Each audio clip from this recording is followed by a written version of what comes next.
It has been almost exactly 10 years since the first Life is Strange game was released, and today, the original minds behind it, including Michel Koch and Jean-Luc Canon, return with a new title both developed and published under Dontnod name. However now, no longer connected to Life is Strange franchise itself. It's been a long journey for Dontnod for sure. First creating Life is Strange 2, a game they surely cared for, but also one that in the eyes of many did not quite live up to the original title. Then partying with Square Enix, giving away their own creation So Life is Strange to a new developer, Deck 9, who in my opinion and shared by many, created a sequel to the original title that by far did not feel true to the game's spirit. Then finally moving part of their studio to Canada, Montreal, and starting anew. Along the way, they created titles of their own. Tell Me Why, Jusant, Banishers of New Eden, or even published a game called Gerda. I played these games and in majority they were fine, but to me something was always quite missing, not anymore and by far. Lost Records Bloom and Rage to me is Dontnod's return in their best shape, giving the title time, love, and attention to detail it clearly deserves. Hitting just the right vibes and proving once again they're one of the best storytellers out there with their unique approach to niche protagonists. With their underlining the importance of decisions, ambience, as well as playing the nostalgic tunes that grabbed our hearts back when we first played Life is Strange in 2015. Dontnod returns with a game that's not titled Life is Strange any longer, but by all means it's the game's spiritual successor. The small town vibe, golden hour, ambience, indie music authentic to the 19th decade, a slightly shy and awkward hero, struggling with own sexuality, a mystery. Everything that I have seen so far while playing Tape A of Lost Records titled Bloom that I had a pleasure to review and play prior release thanks to the kindness of Dontnod, only proves how big of an effort they made while creating this game, and how inspirations behind it were clear. Whether you grew up in the 90s or you're a fan of that era, you are surely familiar with how stories back then used to be shaped by mystery. That trend reaches back all the way to the 80s when Steven Spielberg seemed to have started a recurring theme of young adults encountering adventure while struggling with their own coming-of-age problems in both culturally and aesthetically significant movie called Goonies. Ever since then, several pieces of art repeated that well-played pattern. Stephen King's book titled Stand By Me touched upon adults looking back at what used to be an important time in their lives, events that shaped them as children. Twin Peaks, probably the most classic inspiration behind the game, explored the idea of mystery on unknown thus far levels. Then X-Files followed with its paranormal tropes, redefining the genre altogether. Stephen King took it even further in his almost 1,000 pages long book titled It, recently redeveloped into a 2-part film. And I think it landed exactly where Lost Records Bloom and Rage decided to start. Teenagers, after encountering life-changing experience, promising never to return, never to see each other again, until years later they're called back to their own small town where they grew up to face again what once drove them away. This is where we meet Swan, who's now a 40-something adult living in Canada, driving back to Velvet Cove in Michigan because her childhood friend Autumn reached out to her. A package came. A mystery calls them once more.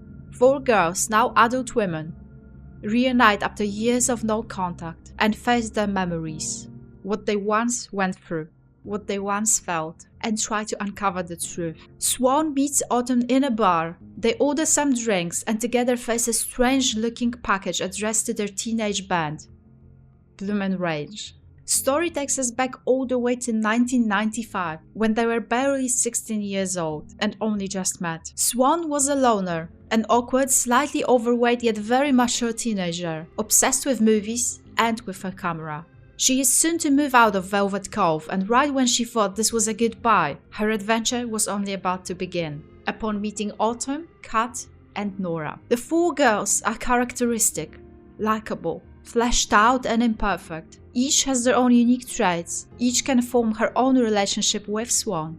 We are allowed to choose how to narrate these relations. Do we feel shy or brave around them? Do we feel inadequate?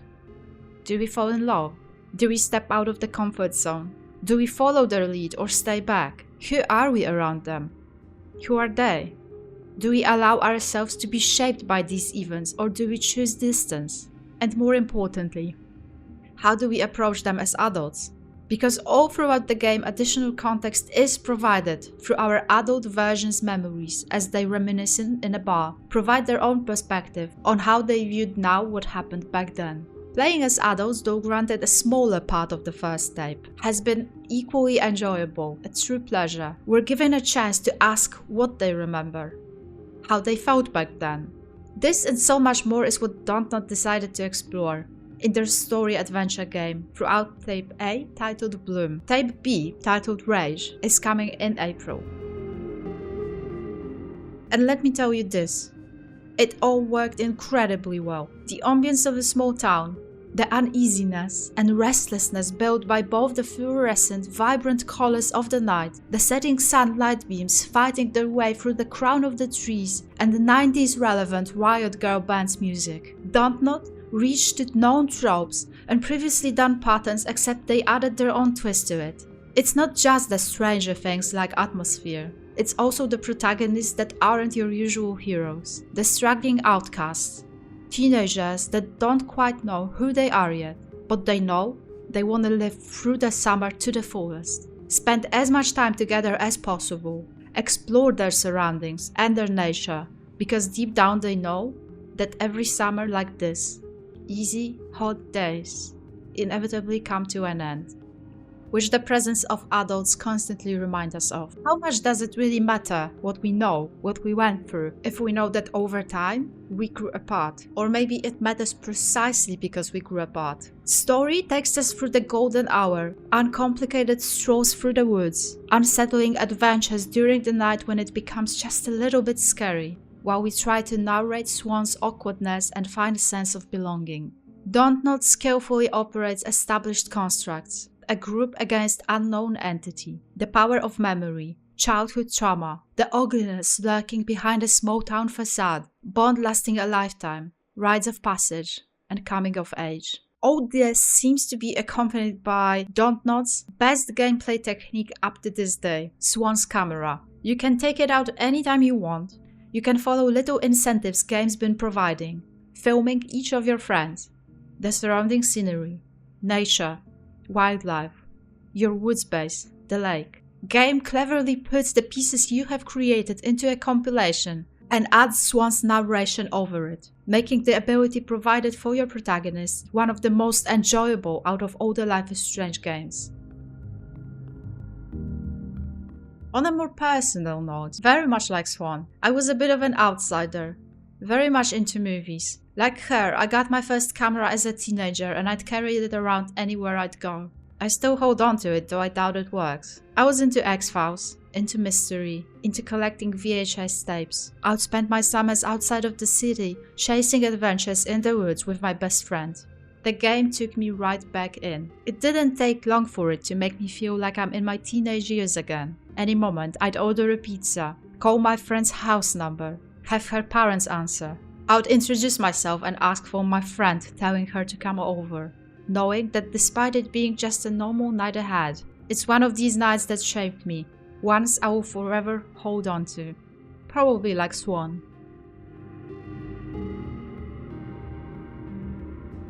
That, among other reasons, is why I have to thank Dontnod. I think they understand what it was like to be a teenager influenced by that type of media, to be one that went through similar adventures. So end of the day, what seems to be their biggest accomplishment ever since Life is Strange was probably one that ironically came to them easy. It's clear to me that so much time and effort was put into this game. Protagonists are complex, the areas are detailed and endearing, the bonds you create are distinctive, and the girls' struggle with who they are authentic. Michelle Koch reached back to what made Life is Strange special and elevated it. To me, it's a more ambitious approach to what they once created. I want to avoid comparisons though. Nothing will come close to the original Life is Strange because of what at the time it meant to all of us. But it doesn't have to come close. Lost Records is its own thing, and it should be treated as one.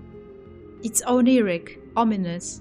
It's engaging attention and drawing you right in as you navigate both the struggle of the youth and the complexities of adults facing what once used to be their entire world. Thank you for watching. Do yourself a favor, go and buy this game, support Dontnod.